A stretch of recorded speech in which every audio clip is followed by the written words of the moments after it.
Hi, I'm Ernie Zor for Puritas Spring Software, and this is another in our series of FAQ videos. I believe it's our 15th, and this is the second in a two-part series about the changes that are taking place in the Ohio Child Support Calculation.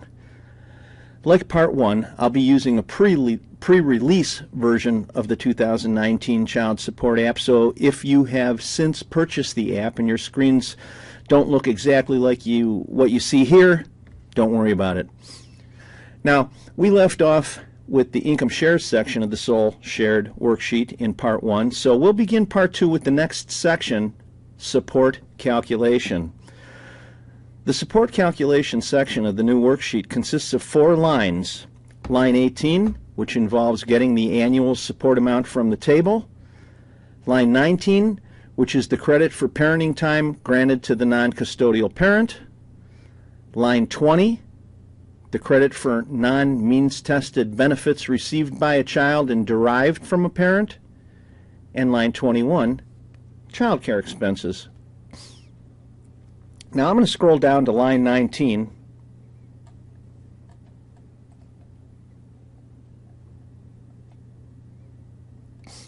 I'm sorry, line 18. And line 18 contains the value from the support table. The previous support table went up to $150,000. Well, this new one goes to $300,000, and I heard that it may be extended beyond that. There's 3 things that I noted about the tables. One is you can still use the 3 methods of looking up a value in a table. That is, when the combined gross income falls between 2 table increments, which is all of the time, you can take the next lower row value, or you can take the next higher row value, or you can interpolate the in-between value. Our program for the last 20 years has defaulted to interpolating the in-between value.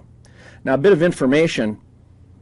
For $100,000 of combined income in one child, the difference between the high and low value is $12, or about $1 in a monthly order. So that's something to keep in mind. The second thing is situations where the combined gross income is more than $300,000, or whatever the table limit will be in the future. The old statute said a court could use either the top value of the table or use the percentage at the top value and apply that percentage to whatever the real combined gross income was. If you're not familiar with what I'm talking about, it probably isn't going to make that much difference for very much longer, because it's going to be superseded anyway. And that's because the new statute says that the court should order support on a case-by-case basis and not less than the top table value. The revised code site is 3119.04, and of course the award is always subject to the best interests of the child. Bottom line, it doesn't say that you can't apply the percentage as we did with the prior law. It just doesn't mention it at all. Now, the third change related to the tables is in situations where the number of children exceeds 6. Both the old and the new tables go from 1 to 6 children. Now, under the old law, if you had more than 6 children, you would use the value in the 6th column of the table. So if there were 10 children, essentially you'd be using the support amount for 6 children. Under the new law, it works differently. There's a multiplier that's applied to the 3rd column, and that's the annual support figure. The ODJFS provides multipliers for from 7 to 15 children. I believe I referred in Part 1 to the shaded portion of the support table, and I mentioned that the shaded portion was significant when there are more than 6 children. The significance is this. If the combined gross income falls into the shaded area of the table, you don't use a multiplier, and instead you use the 3-child value regardless of the number of children. Incidentally, you can see these tables and the shaded portions of them by clicking on that item from the Help menu in our program. I'm not going to do that right now due to time constraints. Instead, I'm going to move on because that's it for the support table, and that brings us to line 19. This is new to the child support calculation. It allows for a 10% reduction in child support if there is a parenting order that provides for 90 or more overnight visitations per year. This new provision is similar to deviating based on extended visitation, which I'll get to when I come to line 25B. Moving along, the next line, line 20, is labeled derivative benefit. Actually, it's the counterpart to lines 23B and 26B in the old worksheet. Basically, it's an adjustment for non-means tested benefits that are payable to the child on behalf of a parent. Nothing new here. Just remember that, like it says, it's a derivative benefit, so you want to put the amount in the column of the parent from whom the benefit is deriving. Let's move along here to child care. I'm going to scroll it up so I can get, whoops, I'll try to get most of it into view. There's a lot here. It's the last line of the support calculation section, and the first thing is note that the new definition of qualifying child care expenses includes employment-related expenses only. That's ORC 3119-01C2. The old statute allowed employment and education-related expenses, so that's changed. Next, you're going to look at line 20 and go, what happened? Well, don't be put off. It looks worse than it is. One difference is that there's now a maximum allowed cost that's based on a child's age, and the allowable support adjustment is the lesser of actual out-of-pocket child care expenses or the maximum allowable amount. Other than that, the rest of the calculation is the same. Essentially, you take the allowable expenses, you subtract the federal and state credits. What's left is the adjustment to the annual child support obligation. I noticed that this time it specifically includes the state child care credit, where previously that was subject to some debate. I mentioned that the shaded portion of the support table was important with respect to two lines of the worksheet. The first was line 18, where there's more than 6 children, which I already mentioned. The second was here on line 21. If the combined gross income falls within the shaded area of the table, the parent gets a preferential treatment in terms of the credit amount that will be subtracted from the allowable costs. Okay, just in case you thought that wasn't enough about child care line, I'll mention one more thing. The calculation can get to be tedious when both parents pay child expenses for the same child and the costs exceed the maximum allowed. In that case, you must apportion the allowable costs between the two in proportion to their actual costs. It's not rocket science, but it's something that's best left handled to the application. Let it do the math. Next section, it's the fifth and the last section, and it's the cash medical support part. I will scroll it into better view.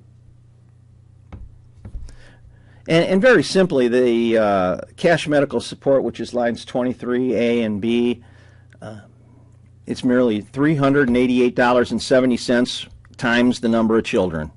And then you distribute it between the parents in accordance with their pro rata share of income.